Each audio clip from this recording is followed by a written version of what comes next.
Hi, Tim here with the overview segment of the Open Games to the NC State Chess Team video series on opening game theory. Today we're going to just briefly be taking a look at the major type of games seen, just a very precursory glance again, because there's so many different structures to some of these type of games. And we're just going to look at a couple of just the mainline variant associated with the Roy Lopez or the Spanish game and the Italian game or the Yesio Piano, although both of those will be examined much more thoroughly in future lessons, specifically touching on some of those specialized variants. In addition, we'll be looking at a couple other games that are also pretty widely played in these type of game structures and competitive levels. With that said, I'll start actually with a brief little understanding of the history behind the open games. Up until, about the last century, they were in fact almost the only type of game played. And as opposed to the type of variants that are the most popular now, the most popular for the longest time was the King's Gambit, where after e4, e5, you see f4. And the intention for white is that black will now take the pawn. Now you get nf3, nc6, and d4. In which case you now have the ideal pawn center structure, and white is hoping to whip up a really nasty attack against black. Now, the thing about that is it's been found through analysis and just better defensive technique that white, if anything, is actually the one who's kind of struggling in this game, and that black doesn't even really have to take that pawn. He doesn't feel so obliged. Um, Ultimately, this type of game isn't even really seen that much anymore outside of in blitz games or like club level games. You really won't see it in like master level play. Although it was actually played as a novelty recently at one of the professional tournaments, but for the most part, not really widely played. Instead, you see openings like the Roy Lopez, the Spanish game, where you have e4, e5, nf3, and c6. BB5. Now, there's three ways to handle this opening. Um, because of the results of the upset in the 2001 World Championship tournament between Garry Kasparov and Vladimir Kramnik, the Berlin has actually kind of taken the center stage. But until before then, it was always the closed Roy Lopez, which is the primary, which is a6, now followed with BA4. That knight is almost never taken. Bobby Fischer did it a little bit back in the 70s, but outside of him, no one has ever really fostered that model. Then you have NF6, followed by D3 to protect the pawn. And make sure that if you tried castling first, that he wouldn't take the pawn off the board. B5, BB3, BE7, C3 to make sure that the knight can't just take the bishop. D6, H3 to hold off the pin that could be forthcoming on the G file. Castle, castle, NA5 attacking the bishop. BC2 bringing it back down. C5 to gain some control on the queen side pawn structure. RE1, RE8 to get some tension along the E file. NBD2 with the intention of moving NF1 followed by either NE3 or NG3. BF8 to open it up and put the bishop in a square where it can be fianchettoed if need be. NF1. NC6 at this point to get the knight back into the fray, although NB7 is also not unheard of, and NG3. Now again, this is only one line, and game definitely continues. There's multiple moves that can transpire from this point. Black potentially moving these pawns, getting the bishop either fianchettoed or over here. White trying to maybe move up that A pawn, getting the D pawn advanced. There's a lot of different things that are going on in this game, which is why it's one of the most strategically rich. Now, beyond that, there is the open Roy Lopez, where at this stage at a6, you have ba4 still, and nf6, but you actually do castle first, in which case black will take the pawn. And now you can move the rook to the e-file, but the most testing variant is actually d4, to which white almost will always respond. First with b5, moving the bishop, and then with d5 to try avoiding the really aggressive play that'll follow suit. As was shown in the technically unofficial PGA World Championship match between Garry Kasparov and Vishy Anand back in 1993,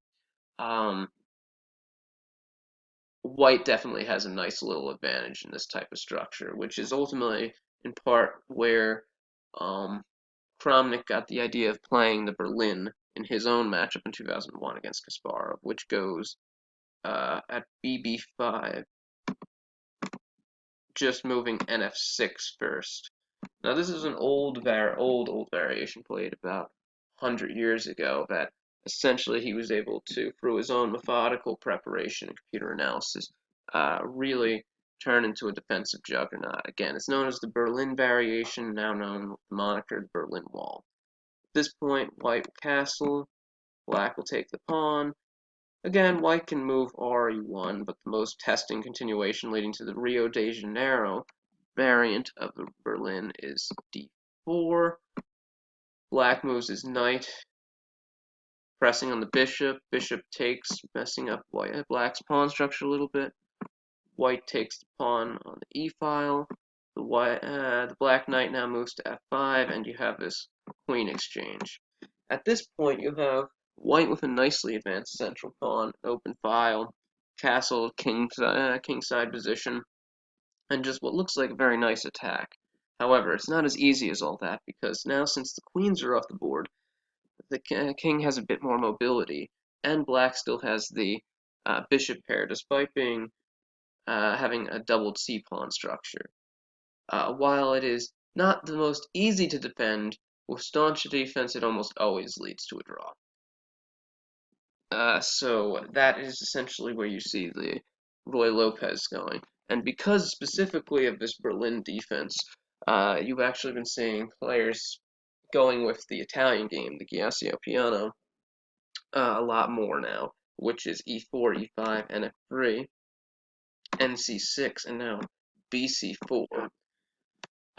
There tend to be two different ways this can be handled, the most common of which is the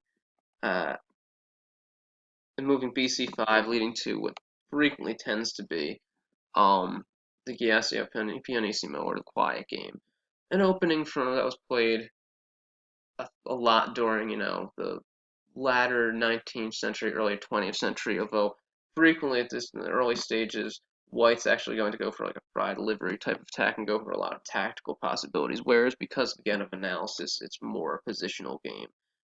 Play often follows like so, where you have c3, nf6, d3, leading to the quiet game.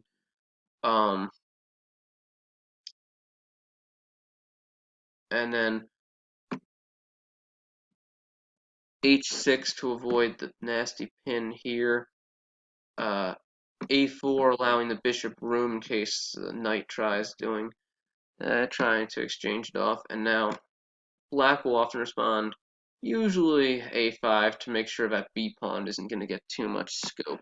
So to allow his own bishop to have escape squares. And then at this point, you'll generally speaking see castle, d6, h3, again to ward off pins along this g square. Castle, and now let's say rook movement here, and probably getting the knight out just as you would with the Roy Lopez. And again, you have pretty symmetrical position, with white having a slight positional edge. The other variant you'll see occasionally, although not nearly as frequently, because it's been found to lead to just a lot of sharp top quick perpetual draws, is actually the the free knight variation, where at bc4 you see nf6. At this point, white will frequently try bringing out something like immediately attacking with like that fried liver again type of style, at which point black moves d5. Now it seems like you should just be getting white should just be winning at this point, so it's the pawn exchange, right?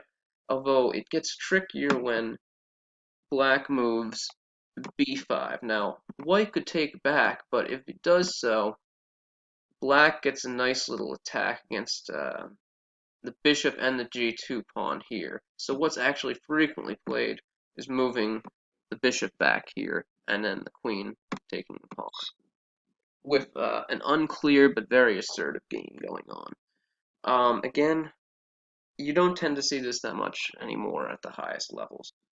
Finally, you have two other openings that you will see occasionally played in the open games. First is the Petrov defense, otherwise known as the Russian game, where black will play nf6, leading to what, generally speaking, is a very dull game. Play almost always continues n times e5, d6, nf3, n times e4, and now there's three paths. Either the very quick draw with qe2, qe7, d6, an exchange of queens off with a very dry symmetrical position, or the more active nc3, n times c3, d times c3, with white having more activity in exchange for the doubled c-pawn, but a draw likely on the way. And finally, probably the most positionally testing of the structures, which is moving d4, in which white will generally still respond with d5.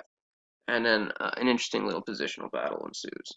Finally, you have the Scotch game, where you have, again, e4, e5, nf3, nc6, and then the immediate d4.